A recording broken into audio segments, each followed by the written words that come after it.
Hello and welcome to the National Trust of Australia New South Wales 75th anniversary celebrations. It's wonderful to be here and of course joining you right here at the National Trust Centre on Observatory Hill. I would like to firstly acknowledge the Gadigal people of the Eora Nation and pay respects to the traditional custodians of the land where we are meeting today, as well as the traditional custodians of the land where all of our guests reside, and we also pay our respects to elders past, present and emerging. Now, as you may know, we turned 75 earlier this year in April, but of course we've been unable to celebrate with you in person until now, so we are particularly thrilled that you are able to join us for our launch today. I'm here in the Annie Wyatt room at the National Trust Centre on Observatory Hill in Sydney, and we are so pleased to be welcoming some very special guests to the centre today. The National Trust is proud to have achieved so much to conserve our unique built heritage and preserve our natural environment for 75 years, with the support of our generous donors, bequesters and members, as well as the passion and perseverance from our board members, staff, volunteers, committees and branches. We have also enjoyed the support of many patrons throughout the years and have a very special message from our current patron, Her Excellency the Honourable Margaret Beazley, AO QC, the Governor of New South Wales. Customs House, the Mint, Hyde Park Barracks, Parliament House, the Queen Victoria Building, the Roxy Theatre Parramatta, the State and Capital Theatres, Camperdown Cemetery, the Museum of Contemporary Art, Montague Island, and Warrumbungle and Mile Lake National Parks. These are just a few of the beautiful heritage sites and landscapes that have been fought for, protected and conserved by the National Trust over the past 75 years. To that, we add the collection items such as the Adam Beyer piano, circa 1775, housed at Old Government House, Parramatta. The National Trust's portfolio of unique properties and collection items provides an invaluable glimpse into our history, the stories, the art, the culture and the lives of our communities. It seems unimaginable to us now that these places of history, of sanctuary and of belonging, and many others around our state, might not exist for future generations except for the efforts of one woman, Annie Forsyth Wyatt, who garnered the support of others and formed the National Trust of Australia, New South Wales, in 1945. Since that time, and the establishment of the National Trust Register in 1949, the National Trust has campaigned and cared for countless cultural and natural assets in New South Wales, more than 60,000 treasured collection items, and areas of native bushland. The vision of bringing the significant heritage of New South Wales to life is at the heart of the National Trust now, as it was then, and the passionate advocacy of its hard-fought campaigns for heritage protection continues to this day. This contribution is only possible with the extensive support, hours of time and commitment provided by the people of the National Trust, its board, staff and volunteers. National Trust volunteers play a significant role across regional communities of New South Wales as guardians, advisors, educators and champions of our heritage. They are ably supported by National Trust branches and committees and generously supported by National Trust bequesters, donors and members. As patron, I am delighted to congratulate the National Trust of Australia, New South Wales, on reaching the grand age of 75 and your 75th anniversary celebration. Our national identity is inextricably tied to our culture and our environment. Thank you for your visionary advocacy, your conservation and management of our unique cultural and natural sites as living spaces for the people of New South Wales. And our thanks to Her Excellency the Honourable Margaret Beazley, the Governor of New South Wales, for her kind words. I would now like to introduce the President of the National Trust, New South Wales, Neil Wykes, to welcome you. I would like to acknowledge the Gadigal people of the Eora Nation, the traditional owners of the land on which we meet tonight, as well as acknowledging the traditional owners of the lands on which our guests reside, and pay my respects to the owners past and present. What an amazing milestone for the National Trust. 75 years of service to the people of New South Wales. We have much to be proud of, yet still have much to do. It is my great honour to be the current president of this amazing organisation. Much has been achieved right across the state in the last 75 years. The Trust has achieved much for the built environment, for natural landscape, for education, for community engagement and social interaction. None of this would be possible without the invaluable commitment, the passion, the time, and the talent of our members and volunteers. Members and volunteers who have worked in properties and galleries, who've contributed to technical committees, who've raised money, and who've fought for local heritage through our many branches.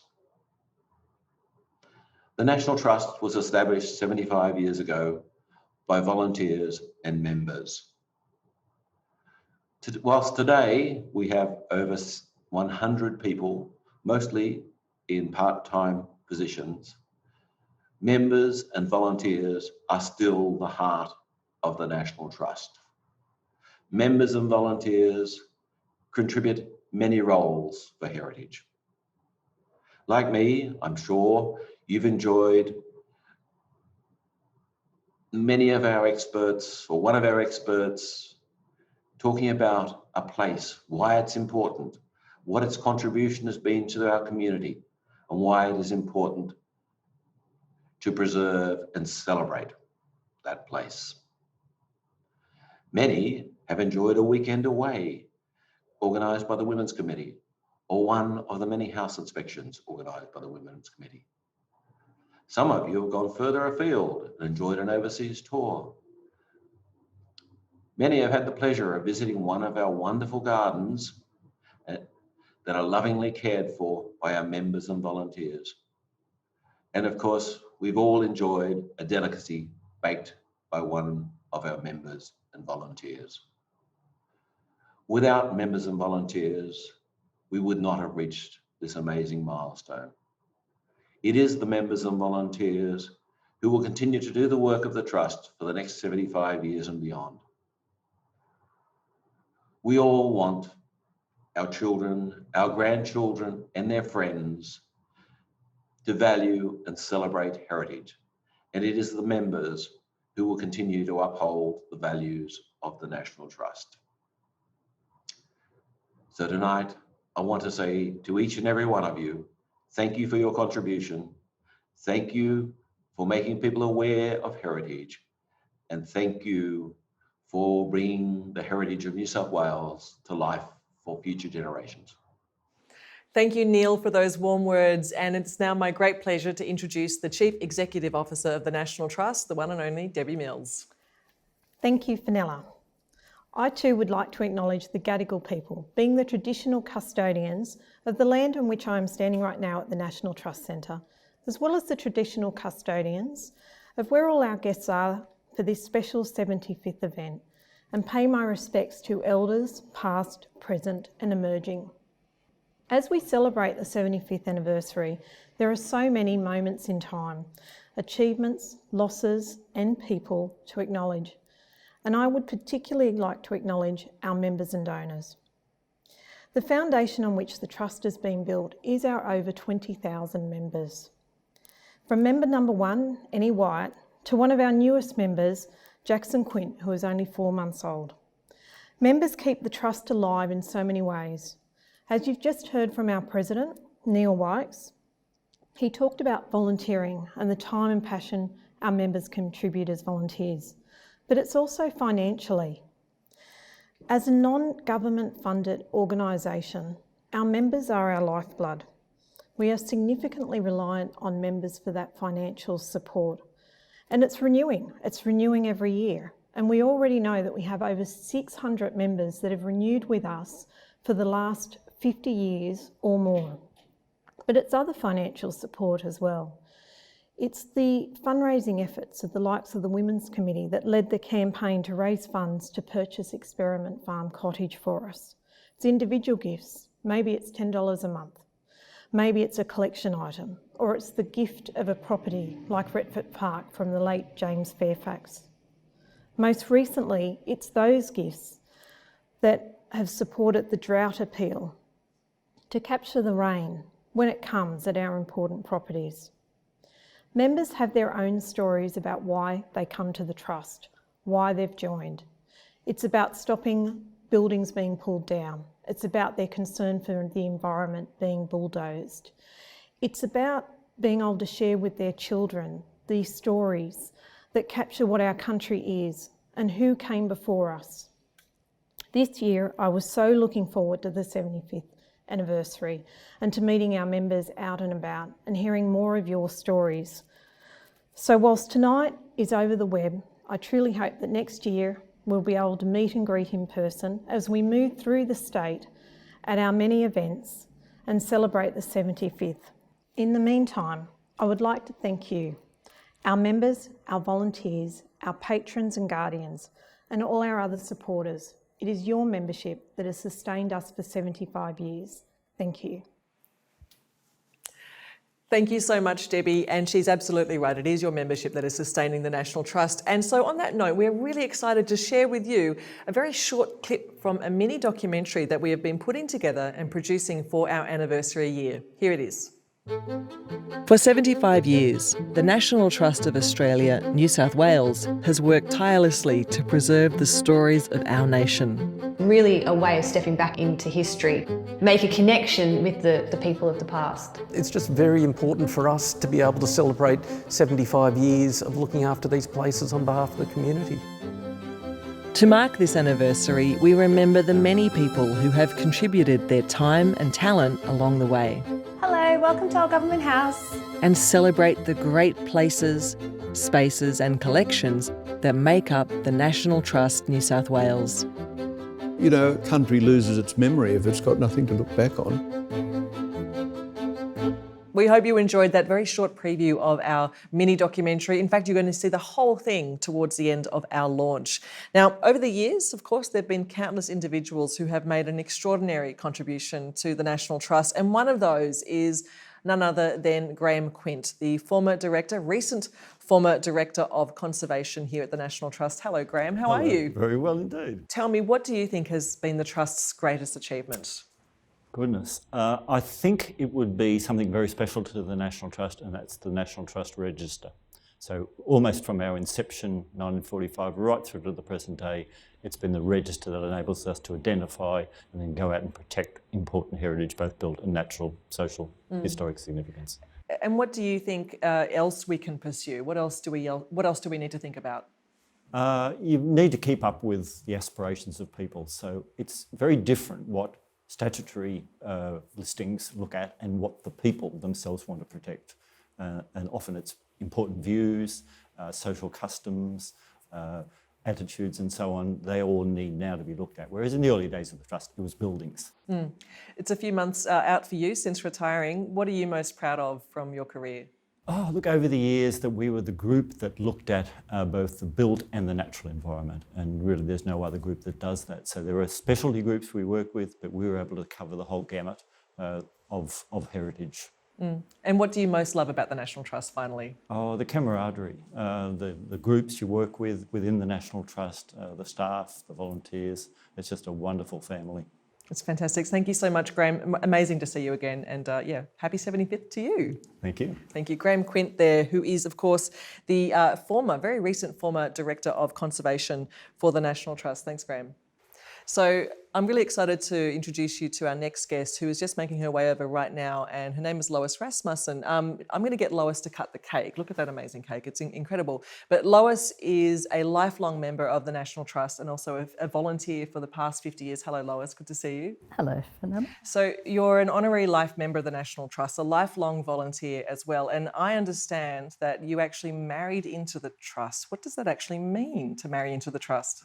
Well, I inherited a lovely mother-in-law who was one of the 10 ladies under the stewardship of Annie Wyatt, who started the National Trust in 1945, and my late husband was joined up as a junior member on the first day.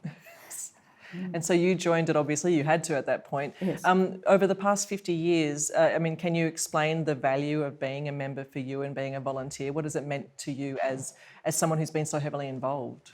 It's enriched my life and led me to have opportunities to meet wonderful people, to visit extraordinary places that I would never have had the chance to see, art collections, properties in the country.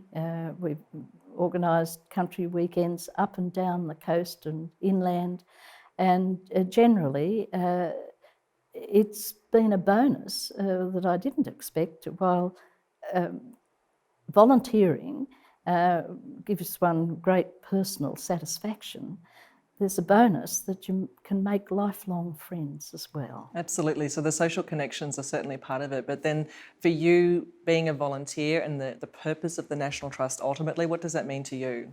Well, I think it's vital to play a part, albeit a small part, in trying to preserve the best of the past for the benefit of present and future generations. And it's something that I think would be sad if more people didn't help with this ongoing battle to do that. To keep it alive for the to future, keep it absolutely. alive, yes. Certainly. Well, look, it's an absolutely pleasure to have you here today and tonight, of course, to celebrate our 75th. Thank you so much, Lois. Thank you, indeed. So now I'd like to invite Lois, Graham and Debbie to cut the 75th anniversary cake.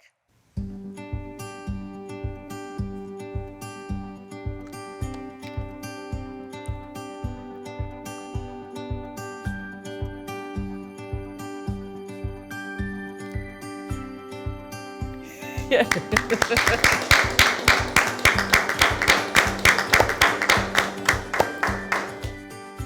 Thank you to Graham, to Debbie and of course to Lois for cutting our cake on our 75th anniversary. It has been a fantastic thing to be here tonight. Now, we would love you to keep your eye out for all the exciting programs that we have planned for you throughout 2021.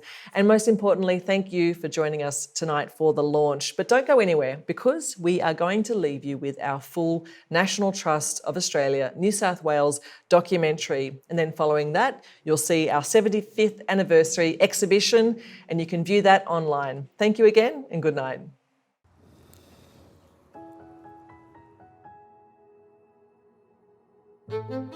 For 75 years, the National Trust of Australia, New South Wales, has worked tirelessly to preserve the stories of our nation. Really a way of stepping back into history, make a connection with the people of the past. It's just very important for us to be able to celebrate 75 years of looking after these places on behalf of the community.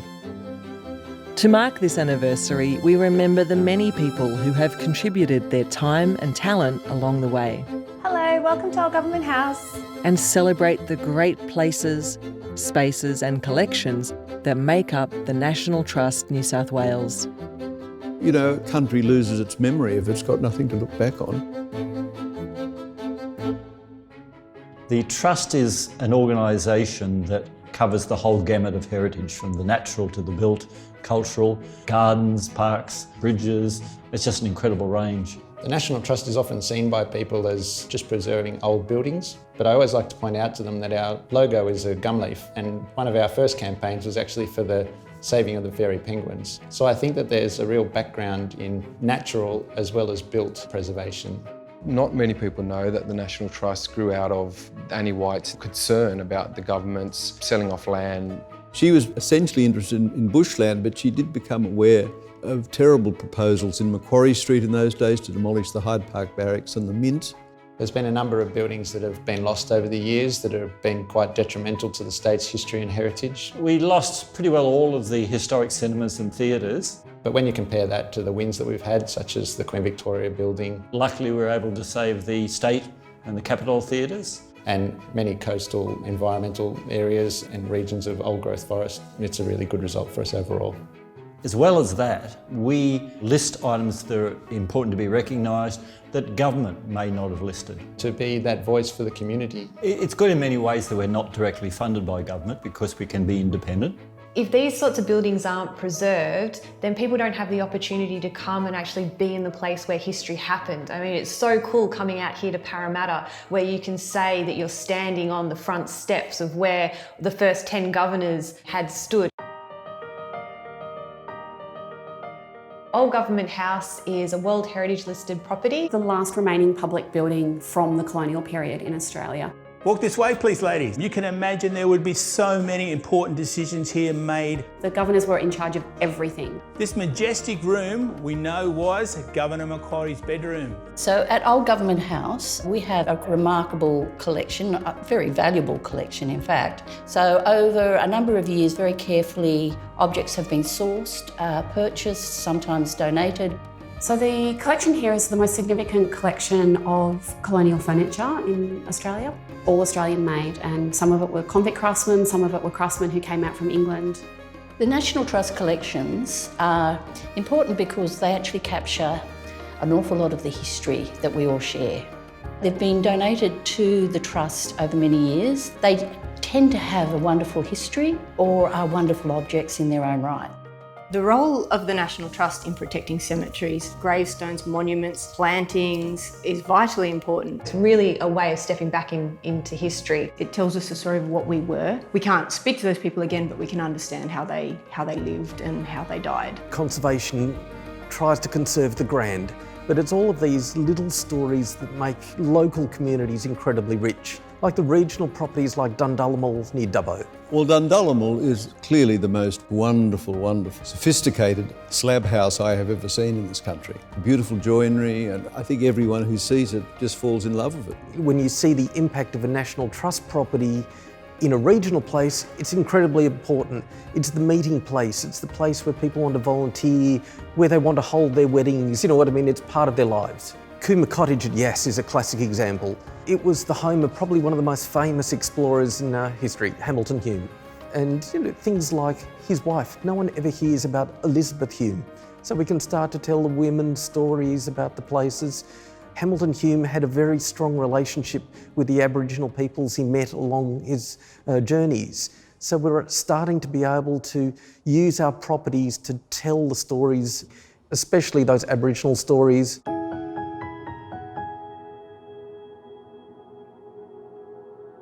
When people come for their history, we're able to deepen that. Over here is this very special jewel of the place. This is the oldest stone building on the mountains. Beautiful opportunity here to share some of the stories visually. So the Bush Management Services is where we go in and we rehabilitate the bush basically. So we go through and remove weeds, promote natives. It all kind of started here with the Bradley sisters. And then one thing led to another, and they worked under the National Trust, and we're still doing it, so it's great. When I got here, I just fell in love. A friend brought me here to the Norman Lindsay Gallery a few years ago. The property, the artwork, it's just such a beautiful and magical place. We also have magic pudding days too, so where the kids can come, families can come, and that's really nice to be able to get kids and families involved. Without the volunteers, we just wouldn't be able to open this property to the public. It's the community, the sense of community, like-minded people coming together. We all have the same goal. We want to see the property succeed, to continue to be a success. We thank our extraordinary volunteers, members, donors and bequesters, whose ongoing support since 1945 has enabled us to continue our mission. The Sherwin Gallery was established in 1978 by Mr. Irvin. He was very interested in Australian art, so endowed it in a bequest. One of the things the gallery is best known for is its celebration of women artists since almost the gallery opened. And we look forward to many more years recognising and awarding the best statewide heritage projects for the future. Over 75 years, I think the Trust has come to realise that there is a need for the National Trust. I think the biggest lesson the Trust has learnt over 75 years is don't stop. Every time we might lose something, there'll always be another one coming along that we need to save in the future. Explore our places and join us in celebrating 75 years of the National Trust, New South Wales.